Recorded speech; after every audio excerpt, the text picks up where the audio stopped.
Canik myself, the Mete MC9L. I thought his trigger finger was doing more of this, causing the firearm to shoot more. And I thought, I mean, he's pretty good with the Ruger, the 43X, and the Glocks, and the Smith & Wessons, and everything else. Why is this gun different? So I grabbed it and started to shoot, and then I started shooting more here just to see, right?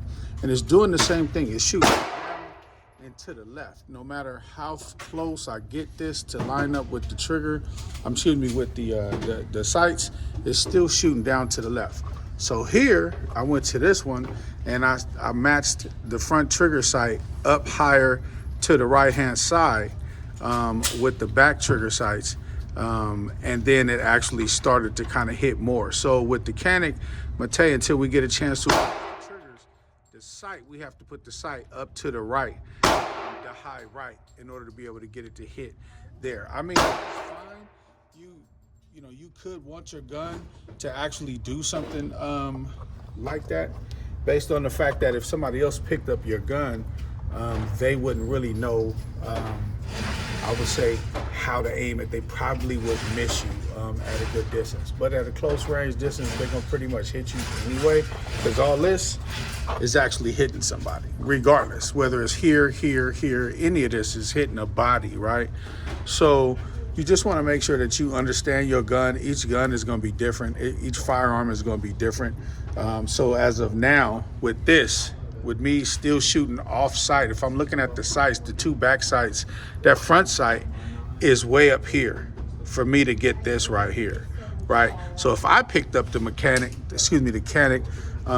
my firearm, I would be more familiar with my firearm and know that how to aim my firearm to hit the target that I would want to hit, which is good for me. So you want to get aware with your guns. You want to have an intimate relationship with your firearm so you can better understand how each firearm shoots.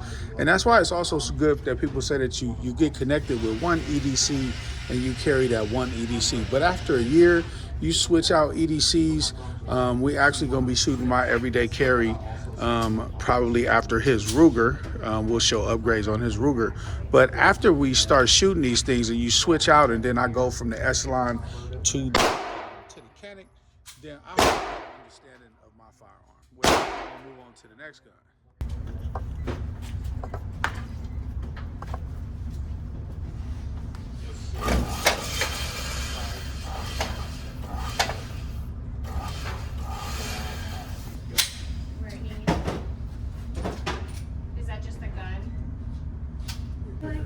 All right, y'all, so here we go. I'm fixing to start shooting with the Echelon 4.0. We're gonna give it a go. This is our first impressions of shooting with it. We're gonna take it out to 15 feet.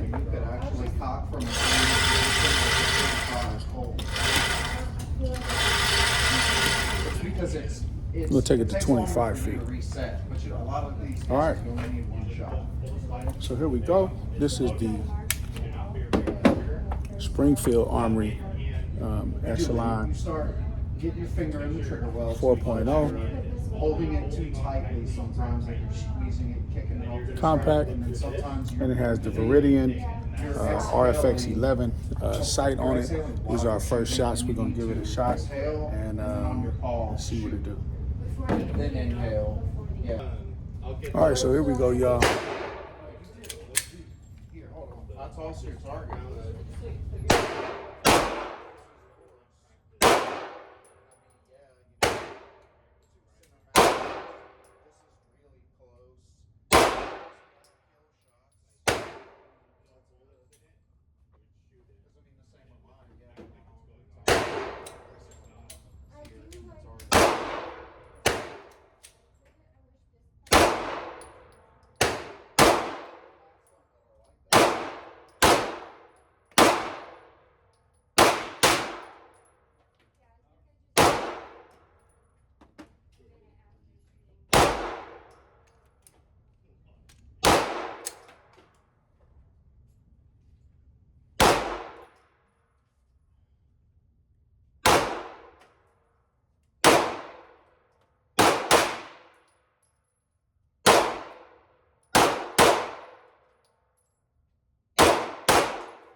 I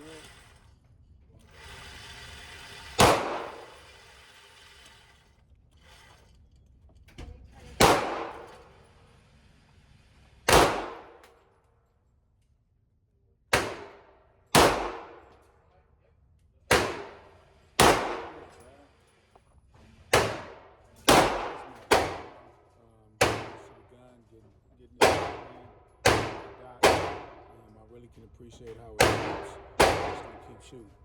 One of the stickers. Yeah. I could, yeah. Had to put it up here. I don't know how I did that.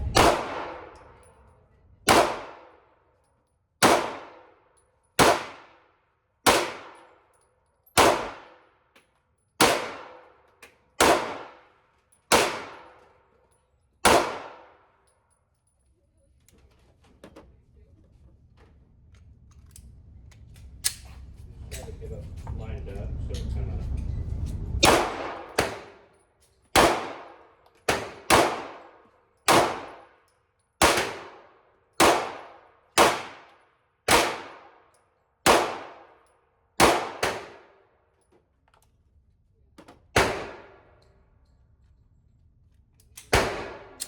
If you can get it in between the two, it's one little tiny ship with one red dot.